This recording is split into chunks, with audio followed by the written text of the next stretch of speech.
विद्यार्थियों नमस्कार। आज हम कक्षा 8वीं विषय हिंदी की पाठ्य पुस्तक बसंत भाग 3 के पाठ 10 का अध्ययन करेंगे। पाठ 10 का शीर्षक है कामचोर। कामचोर शीर्षक एक व्यंग है। व्यंग से तात्पर्य होता है हंसी मजाक में कही गई सत्य और चुटकीली बातें जो मन को गुदगुदा दें। यह कहानी कामचोर अर्थात आलसी बच्चों की है। बच्चे अक्सर काम से जी चुराते हैं। उन्हें खेलना, कूदना और मस्ती करना अच्छा लगता है, आनंद देता है। इस कहानी में बताया गया है कि यदि सही दिशा निर्देश अर्थात सही तरीके उन्हें ना बताए जाएं, तो बच्चे सही तरीके से काम नहीं करते हैं। अर्थात बच्चों को उन्हें काम करने का तरीका सिखाना बहुत ही आवश्यक है। काम सही तरीके से ना होने से क्या क्या परेशानियां घर वालों को होती हैं, इस पाठ में बताया गया है और बहुत ही मज़ेदार तरीके से बताया गया है कि क्या क्या होता है जब उन्हें काम करने के लिए कहा जाता है। आइए अब इस चलचित्र के माध्यम से विषय वस्तु व्यंग का आनंद लेते हैं।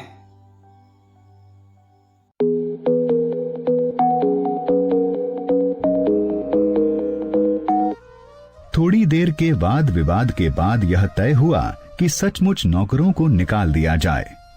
आखिर ये मोटे मोटे बच्चे किस काम के हैं? हिलकर पानी नहीं पीते।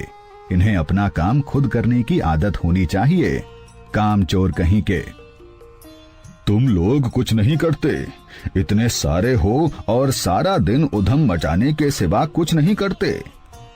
और सचमुच हमें ख्याल आया कि हम आखिर काम क्यों नहीं करते। हिलकर पानी पीने में अपना क्या खर्च होता है, इसलिए हमने तुरंत हिल हिलाकर पानी पीना शुरू किया। हिलने में धक्के भी लग जाते हैं और हम किसी के दबैल तो थे नहीं कि कोई धक्का दे तो सह जाएं। लीजिए, पानी के मटकों के पास ही घमासान मच गया। सुराहियां उधर लुढ़की, मटके इधर गए, कपड़े भीगे सो अलग।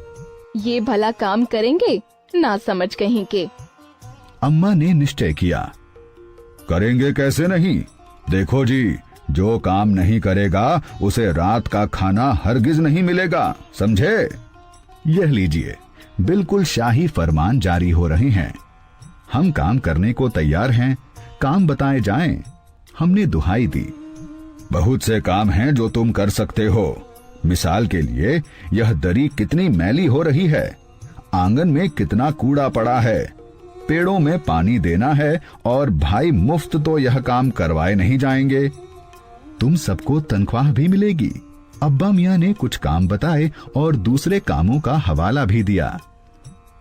माली को तनख्वाह मिलती है, अगर सब बच्चे मिलकर पानी डालें तो। एहे, खुदा के लिए नहीं, घर में बाढ़ आ जाएगी। अम्मा ने याचना की। फिर तनख्वाह के सपने देखते हुए हम लोग काम पर तुल गए। एक दिन फर्शी दरी पर बहुत से बच्चे जुट गए और चारों ओर से कोने पकड़कर झटकना शुरू किया। दो चार ने लकड़ियां लेकर धुआंधार पिटाई शुरू कर दी। सारा घर धूल से अट गया। खांसते खांसते सब बेदम हो गए। सारी धूल जो दरी पर थी, जो फर्श पर थी, सबके सिरों पर जम गई, नाकों और आंखों में घुस गई। बुरा हाल हो गया सबका। हम लोगों को आंगन में निकाला गया। वहां हम लोगों ने फौरन झाड़ू देने का फैसला किया। झाड़ू एक थी और तनख्वाह लेने वाले उम्मीदवार बहुत, इसलिए क्षण भर में झाड़ू के पुर्जे उड़ गए। जितनी सीकें जिसके हाथ पड़ी, वह उनसे ही उल्टे सीधे हाथ मारने लगा। जमीन कम और एक दूसरे की टांगें ज्यादा झाड़ी गईं। नतीजा यह कि सीकें चली, आंखें फूटते फूटते बचीं। अम्मा ने सिर पीट लिया। असल में झाड़ू देने से पहले जरा सा पानी छिड़क लेना चाहिए। बस यह ख्याल आते ही तुरंत फर्श पर पानी छिड़का गया। जमीन तो वैसे ही धूल से अटी हुई थी, पानी पड़ते ही सारी धूल कीचड़ बन गई।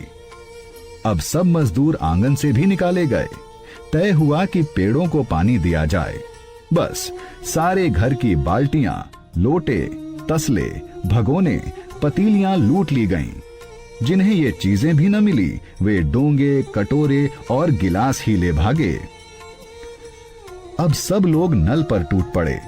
यहां भी वह घमासान मची कि क्या मजाल जो एक बूंद पानी भी किसी के बर्तन में आ सके। ठूसम ठास, किसी बाल्टी पर पतीला और पतीले पर लोटा और भगोने और डोंगे।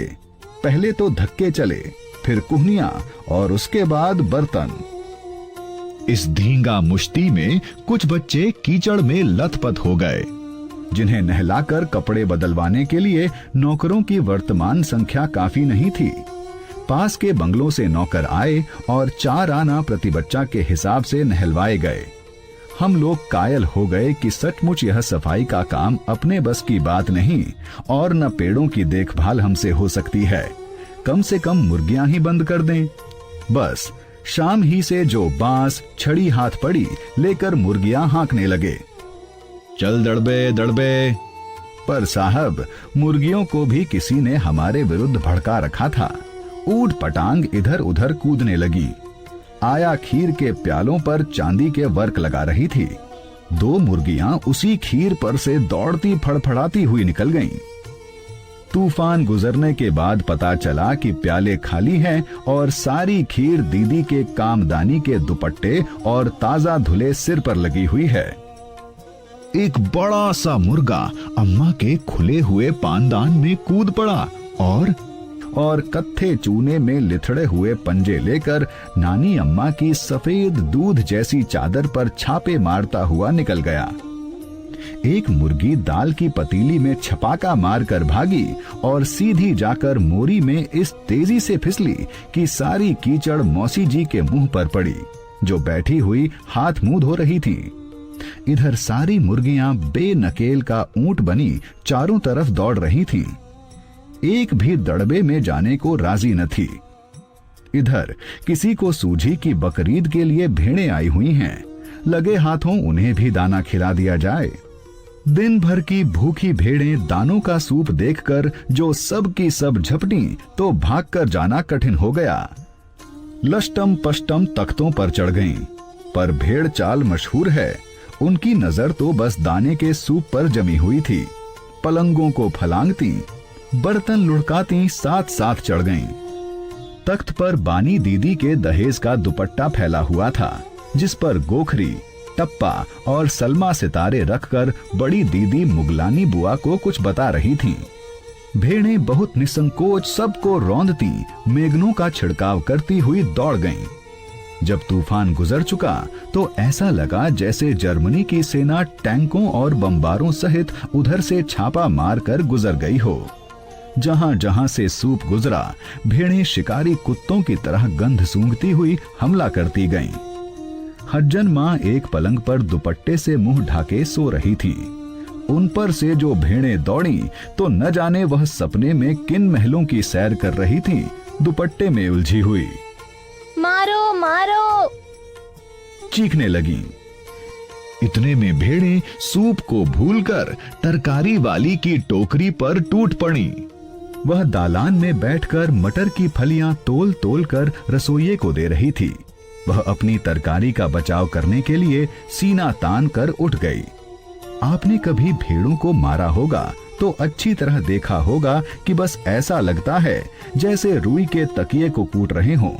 भेड़ को चोट ही नहीं लगती, बिल्कुल यह समझकर कि आप उससे मजाक कर रहे हैं, वह आप ही पर चढ़ बैठेगी। जरा सी देर में भेड़ों ने तरकारी छिलकों समेत अपने पेट की कड़ाही में झोंक दी। इधर यह प्रलय मची थी, उधर दूसरे बच्चे भी लापरवाह नहीं थे। इतनी बड़ी फौज थी जिसे रात का खाना न मिलने की धमकी मिल चुकी थी। वे 4 भैंसों का दूध दूहने पर जुट गए। धुली बेधुली बाल्टी लेकर 8 हाथ 4 थनों पर पिल पड़े। भैंस एकदम जैसे चारों पैर जोड़कर उठी और बाल्टी को लात मारकर दूर जा खड़ी हुई।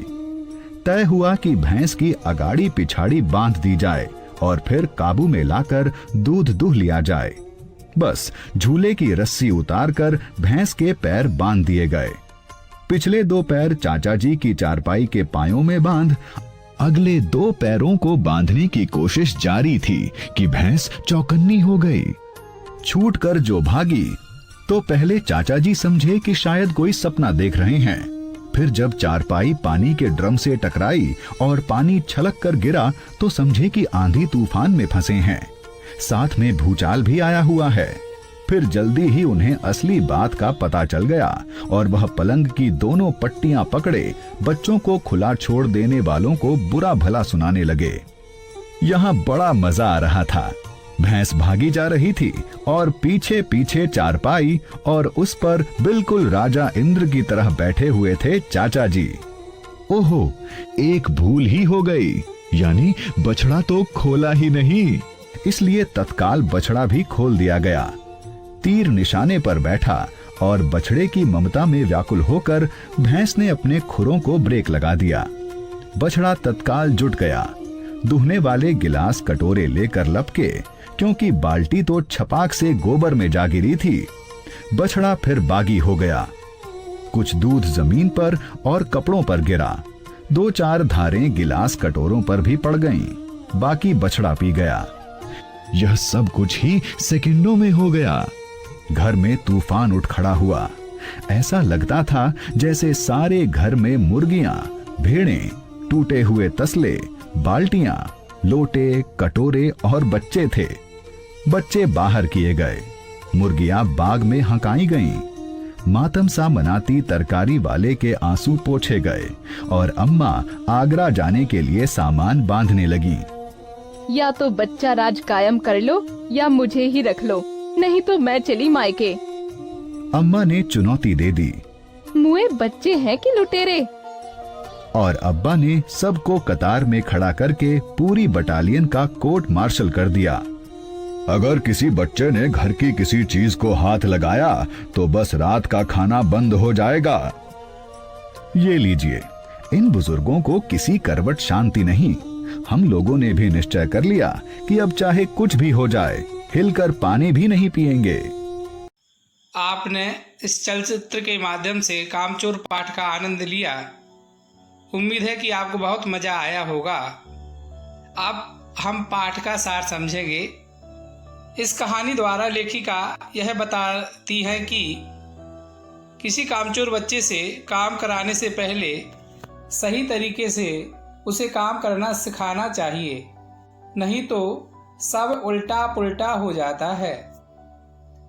प्रस्तुत पाठ कामचोर में भी जब बच्चों को घर के कुछ काम जैसे गंदी दरी को झाड़ कर साफ करना, आंगन में पड़े कूड़े को साफ करना, पेड़ों में पानी देना आदि बताए गए और कहा गया कि अगर वे यह सब काम करेंगे तो उन्हें कुछ ना कुछ इनाम के तौर पर मिलेगा। इनाम के लालच में बच्चों ने घर के काम करने की ठान ली, परंतु बच्चों ने जब कोई भी काम करना शुरू किया, किसी भी काम को सही से खत्म करने के बजाय उन्होंने सारे काम को ज़्यादा खराब कर दिया, जिससे घर के सभी सदस्य परेशान हो गए और बच्चों को घर से बाहर निकाल दिया और कहा कि अगर अब किसी भी बच्चे ने घर के किसी भी सामान को हाथ लगाया तो उन्हें रात का खाना नहीं मिलेगा। इस पर बच्चों को समझ नहीं आ रहा था कि घर वाले ना तो उन्हें काम करने देते हैं और ना ही बैठे रहने देते हैं। लेखिका के अनुसार ऐसा इसलिए हो रहा था क्योंकि घर वालों ने बच्चों को काम तो बताया, परंतु काम करने का सही तरीका नहीं बताया। यहाँ अंक समाप्त हुआ। अब बारी है प्रश्नाभ्यास की। तो लीजिए प्रस्तुत हैं ये प्रश्न।